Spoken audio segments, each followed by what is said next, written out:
শরৎচন্দ্র চট্টোপাধ্যায়, জন্ম 15 সেপ্টেম্বর 1876, মৃত্যু 16 জানুয়ারি 1938। তাকে চেনে না এমন বাঙালি বোধহয় পাওয়াটা মুশকিল। এই কথাশিল্পী লিখে গেছেন বহু উপন্যাস ও ছোট গল্প। জনপ্রিয়তার নিরিখে তার মধ্যে কয়েকটি হল দেবদাস, চরিত্রহীন, পথের দাবি, পরিণীতা, গৃহদাহ। এদের মধ্যে কয়েকটি নিয়ে সিনেমাও হয়েছে। আজ সবার জন্য তার অন্যতম জনপ্রিয় ও মন ছুঁয়ে যাওয়া গ্রাম বাংলা কেন্দ্রিক ছোট গল্প মহেশ। মহেশ গল্পটি লেখার একটি প্রেক্ষাপট রয়েছে। নদিয়া জেলার কাশীপুর জমিদার বাড়িতে শরৎচন্দ্রের দুই মামা থাকতেন। দুজনেই অত্যাচারী জমিদার ছিলেন। এই কাশীপুরের ঘটনার প্রেক্ষাপটেই কথাশিল্পী মহেশ গল্পটি সেখানকার জমিদার বাড়িতে বসেই লেখেন। শুরু হচ্ছে মহেশ। গ্রামের নাম কাশীপুর। গ্রাম ছোট, জমিদার আরও ছোট, তবু তাহার দাপটে প্রজারা টু শব্দ করিতে পারে না। ছোট ছেলের জন্মতিথি পূজা। পূজা সারিয়া তর্করত্ন দ্বীপ্রহরে বাটি ফিরতেছিলেন। বৈশাখ শেষ হইয়া আসে, কিন্তু মেঘের ছায়াটুকু কোথাও নাই। অনাবৃষ্টির আকাশ হইতে যেন আগুন ছড়াইয়া পড়িতেছে।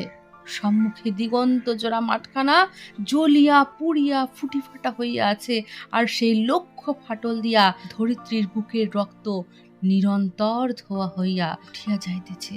এই মাঠের সীমানায় পথের ধারে গফুর জোলার বাড়ি। পথের ধারে একটা পিটালি গাছের ছায়ায় দাঁড়াইয়া তর্করত্ন উচ্চ কণ্ঠে ডাক দিলেন, ওরে ও গফরা, বলি বাড়ি আছিস? হাঁক ডাকে গফুর মিয়া ঘর হইতে বাহির হইয়া জ্বরে কাঁপিতে কাঁপিতে কাছে আসিয়া দাঁড়াইল। ভাঙা প্রাচীরের গা ঘেঁষিয়া একটা পুরাতন বাবলা গাছ, তাহার ডালে বাঁধা একটা ষাঁড়। তর্করত্ন দেখাইয়া কহিলেন, ওটা কি হচ্ছে শুনি? এটা হিন্দুর গাঁ, ব্রাহ্মণ জমিদার, খেয়াল আছে? সকালে যাওয়ার সময় দেখে গেছি বাঁধা, দুপুরে ফেরার পথে দেখছি তেমনি ঠাই বাঁধা। গোহত্যা হলে যে কর্তা তোকে জ্যান্ত কবর দেবে, সে বামুন নয়। কি করব বাবা ঠাকুর, বড় লাচারে পড়ে গেছি। কদিন থেকেই গায়ে জ্বর, দড়ি ধরে যে দুখুটো খাইয়ে আনবো তা মাথা ঘুরে পড়ে যায়। তবে ছেড়ে দে না, আপনি চড়াই করে আসুক। কোথায় ছাড়বো বাবা ঠাকুর? লোকের ধান এখনো সব ঝাড়া হয়নি, খামারে পড়ে।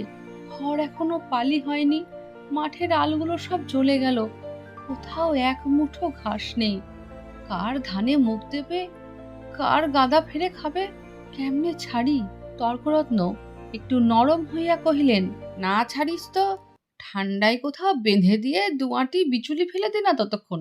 চিবক, তোর মেয়ে ভাত রাঁধেনি? ফ্যান জলে দে না এক গামলা, খাক। গফুর জবাব দিল না। নিরুপায়ের মতো তর্করত্নের মুখের পানে চাহিয়া রহিল। তাহার নিজের মুখ দিয়া শুধু একটা দীর্ঘ নিঃশ্বাস বাহির হইয়া আসিল। তর্করত্ন বলিল, তাও নেই বুঝি? কি করলি খড়? ভাগে এবার যা পেলি সমস্ত বেচে পেটাই ওই নমঃ। গরুটার জন্য একাটি ফেলে রাখতে নেই রে। এই নিষ্ঠুর অভিযোগে গফুরের যেন বাকরোধ হইয়া গেল। ক্ষণেক পরে সে ধীরে ধীরে কহিল, কাহন খানেক খড় এবার ভাগে পেয়েছিলাম, কিন্তু গেল সনের বকেয়া বলে কর্তা মশাই সব ধরে রাখলেন।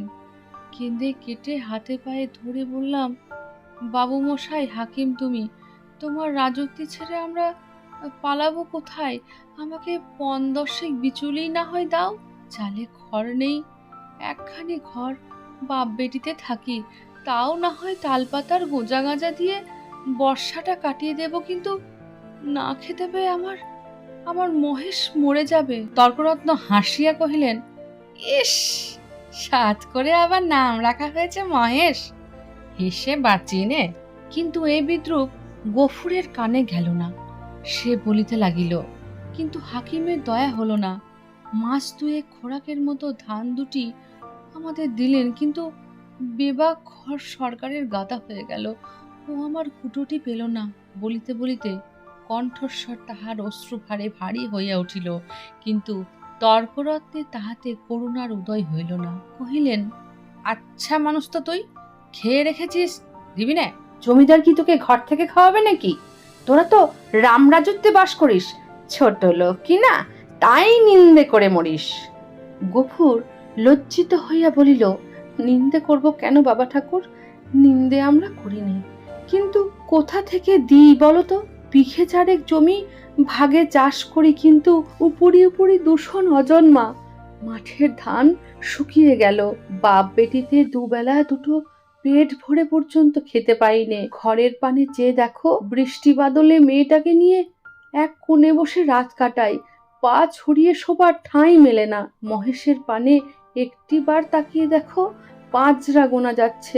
দাও না ঠাকুর মশাই, পন দুই ধার, গরুটাকে দুদিন পেট পুড়ে খেতে দিই। তোমার তোমার চারটে গাদা সেদিন দেখে এসেছি, এ কটি দিলে তুমি টেরও পাবে না। আমরা আমরা না খেয়ে মরি, ক্ষতি নেই, কিন্তু এ আমার অবলা গরু কথা বলতে পারে না, শুধু চেয়ে থাকে আর চোখ দিয়ে জল পড়ে। তর্করত্ন কহিলেন, ধার নিবি শুধবি কি করে? মর ষাঁড় সিং নেড়ে আসে, গুতবে নাকি রে? গফুর উঠিয়া দাঁড়াইল।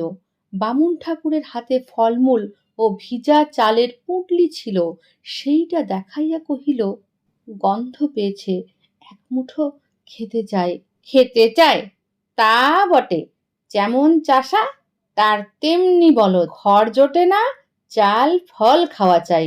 নেমে পথ থেকে সরিয়ে বাঁধ, যে সিং কোন দিন দেখছি তাকে খুন করবে। এই বলিয়া তর্করত্ন পাশ কাটাইয়া হনহন করিয়া চলিয়া গেলেন।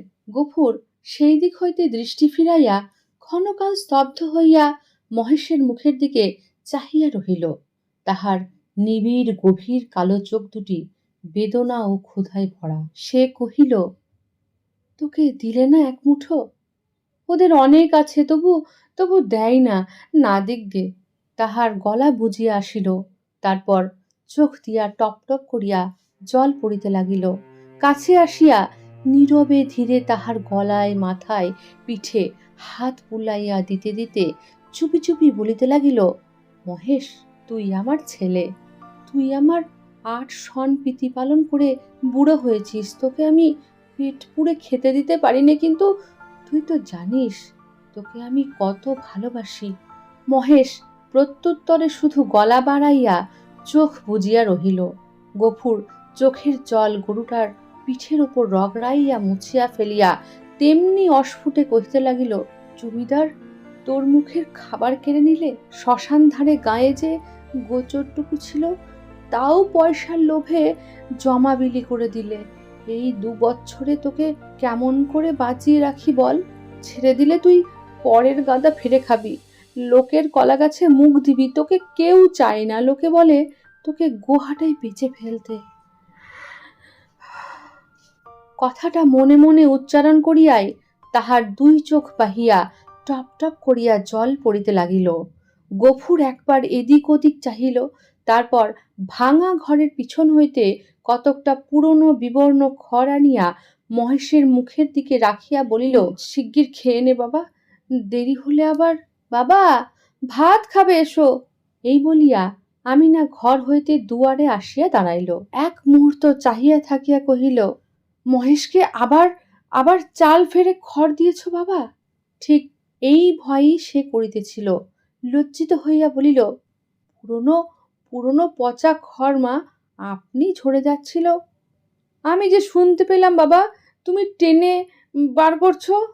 না না, ঠিক টেনে নয় বটে, কিন্তু দেয়ালটা যে পড়ে যাবে বাবা। গফুর চুপ করিয়া রহিল। একটি মাত্র ঘর ছাড়া যে আর সবই গেছে, এমন ধারা করিলে আগামী বর্ষায় ইহাও টিকিবে না, এ কথা তাহার নিজের চেয়ে আর কে বেশি জানে। অথচ এই উপায়েই বা কটা দিন চলে। মেয়ে কহিল, হাত ধুয়ে ভাত খাবে, এসো বাবা। গফুর কহিল, ফ্যানটুকু দে তো মা, একেবারে খাইয়ে দিয়ে যাই। ফ্যান যে আজ নেই বাবা, হাড়িতে মরে গেছে।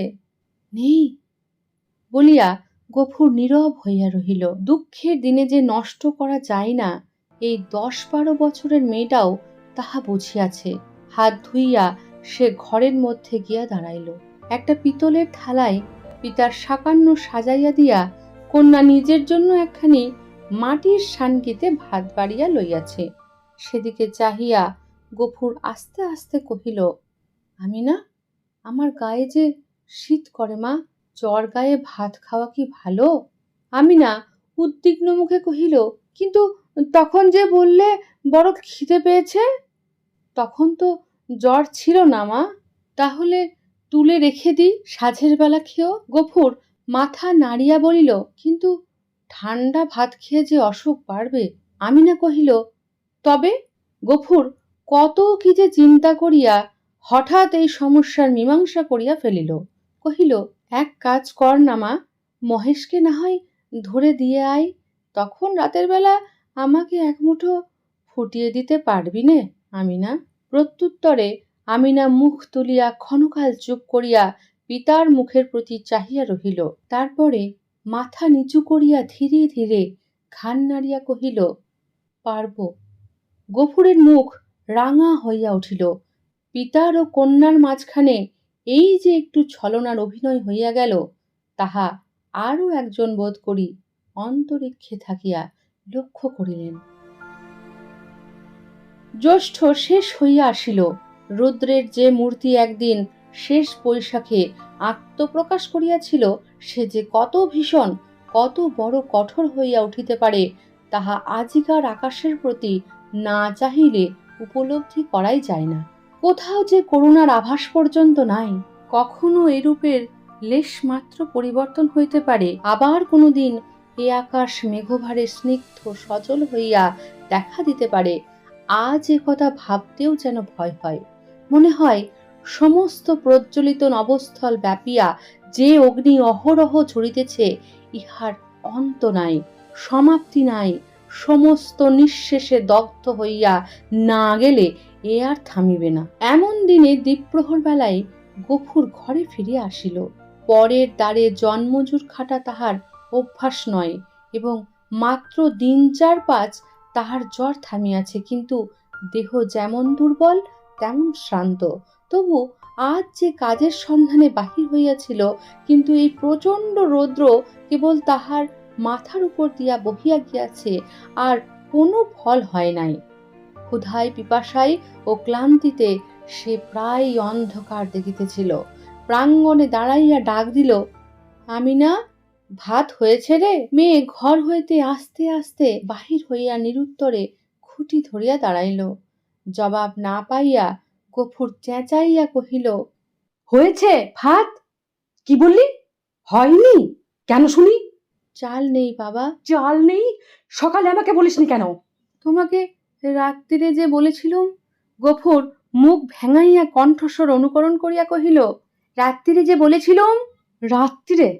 রাত্রিরে? রাত্রিরে বললে কারো মনে থাকে? নিজের কর্কশ কণ্ঠে ক্রোধ তাহার দ্বিগুণ বাড়িয়া গেল। মুখ অধিকতর বিকৃত করিয়া বলিল, চাল চাল থাকবে কি করে? রোগা বাপ খাক আর না খাক, বুড়ো মেয়ে 4-5 বার করে ভাত গিলবি। এবার থেকে আমি চাল চাল কুলুপ বন্ধ করে রেখে বাইরে যাব। দে দে, এক ঘটি জল দে, তেষ্টায় বুক ফেটে গেল। বল বল, তাও নেই। আমিনা তেমনি অধমুখে দাঁড়াইয়া রহিল। কয়েক মুহূর্ত অপেক্ষা করিয়া গফুর যখন বুঝিল গৃহে তৃষ্ণার জল পর্যন্ত নাই, তখন সে আর আত্মসম্বরণ করিতে পারিল না। দ্রুত পদে গিয়া ঠাস করিয়া সশব্দে তাহার গালে চর কষাইয়া দিয়া কহিল, মুখ পোড়া মেয়ে, সারাদিন তুই করিস কি? এত লোক মরে, তুই মরিস নে? মেয়ে কথাটি কহিল না। মাটির শূন্য কলসিটি তুলিয়া লইয়া সেই রৌদ্রের মাঝেই চোখ মুছিতে মুছিতে নিঃশব্দে বাহির হইয়া গেল। সে চোখের আড়াল হইতেই কিন্তু গফুরের বুকে শেল বিঁধিল। মা মরা এই মেয়েটাকে সে যে কি করিয়া মানুষ করিয়াছে, সে কেবল সেই জানে। তাহার মনে পড়িল, তাহার এই স্নেহশীলা কর্মপরায়ণা শান্ত মেয়েটির কোনো দোষ নাই। ক্ষেতের সামান্য ধান কটি ফুরোনো পর্যন্ত তাহাদের পেট ভরিয়া দুবেলা অন্ন জুটে না। কোনোদিন একবেলা, কোনোদিন বা তাহাও নয়। দিনে 5-6 বার ভাত যেমন অসম্ভব, তেমনি মিথ্যা, এবং পিপাসার জল না থাকার হেতুও তাহার অবিদিত নয়। গ্রামে যে ২-৩টা পুষ্করিণী আছে তাহা একেবারে শুষ্ক। শিবচরণ বাবুর খিড়কির পুকুরে যে একটু জল আছে তাহা সাধারণে পায় না। অন্যান্য জলাশয়ের মাঝখানে ২-১টা গর্ত খুঁড়িয়া যাহা কিছু জল সঞ্চিত হয় তাহাতে যেমন কড়াকড়ি তেমনি ভিড়। বিশেষত মুসলমান বলিয়া এই ছোট মেয়ে কাছেই ঘেঁষিতে পারে না। ঘণ্টার পর ঘণ্টা দূরে দাঁড়াইয়া অনুনয় বিনয়ে কেহ দয়া করিয়া যদি তাহার পাত্রে ঢালিয়া দেয় সেটুকুই সে ঘরে আনে। এ সমস্তই সে জানে। হয়তো আজ জল ছিল না, কিংবা কাড়াকাড়ির মাঝখানে কেহ মেয়েটাকে তাহার কৃপা করিবার অবসর পায় নাই।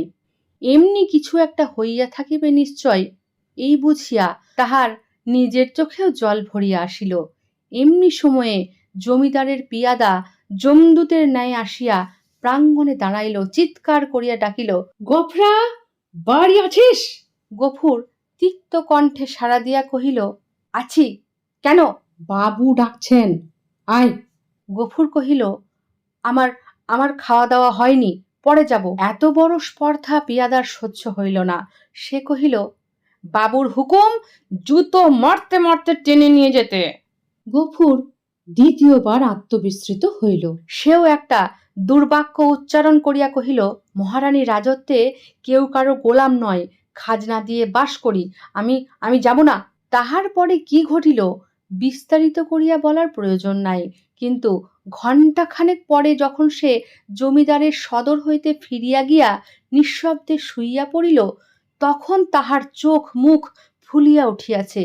তাহার এত বড় শাস্তির হেতু প্রধানত মহেশ। গফুর বাটি হইতে বাহির হইবার পরে সেও দড়ি ছিঁড়িয়া বাহির হইয়া পড়ে এবং জমিদারের প্রাঙ্গণে ঢুকিয়া ফুল গাছ খাইয়াছে, ধান শুকাইতেছিল তাহা ফেলিয়া ছড়াইয়া নষ্ট করিয়াছে, পরিশেষে ধরিবার উপক্রম করায় বাবুর ছোট মেয়েকে ফেলিয়া দিয়া পলায়ন করিয়াছে।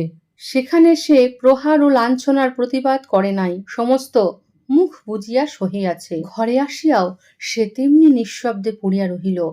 ক্ষুধা তৃষ্ণার কথা তাহার মনে ছিল না, কিন্তু বুকের ভেতরটা যেন বাহিরের মধ্যাহ্ন আকাশের মতোই জ্বলিতে লাগিল।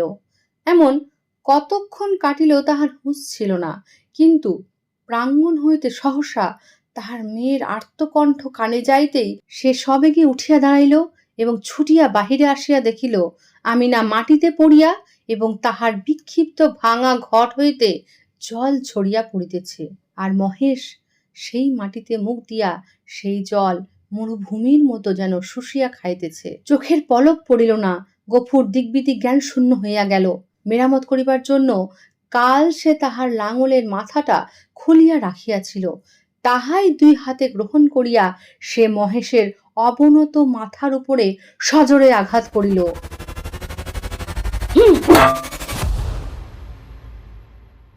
একটি বার মাত্র মহেশ মুখ তুলিবার চেষ্টা করিল, তাহার পরেই অনাহার ক্লিষ্ট শীর্ণ দেহ ভূমিতলে লুটাইয়া পড়িল। আমিনা কাঁদিয়া উঠিয়া বলিল, কি করলে বাবা? আমাদের মহেশ যে মরে গেল।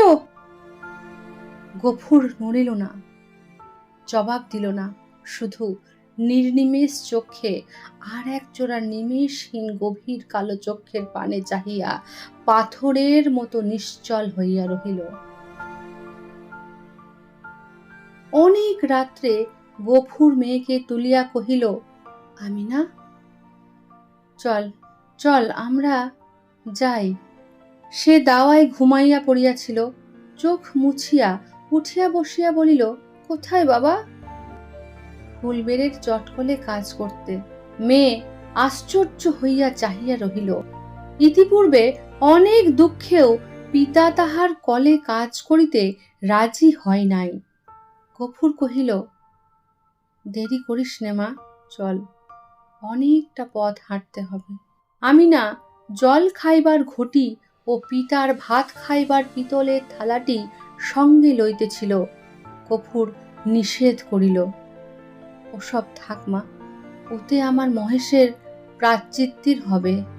অন্ধকার গভীর নিশীথে সে মেয়ের হাত ধরিয়া বাহির হইল এ গ্রামে আত্মীয় কেহ তাহার ছিল না, কাহাকেও বলিবার কিছুই নাই। আঙিনা পার হইয়া পথের ধারে সেই বাবলা তলায় আসিয়া সে থমকিয়া দাঁড়াইয়া সহসা হু হু করিয়া কাঁদিয়া উঠিল। নক্ষত্র খচিত কালো আকাশের দিকে মুখ তুলিয়া বলিল, আল্লাহ, আমাকে আমাকে যত খুশি সাজা দিও, কিন্তু মহেশ আমার তেষ্টা নিয়ে মরেছে।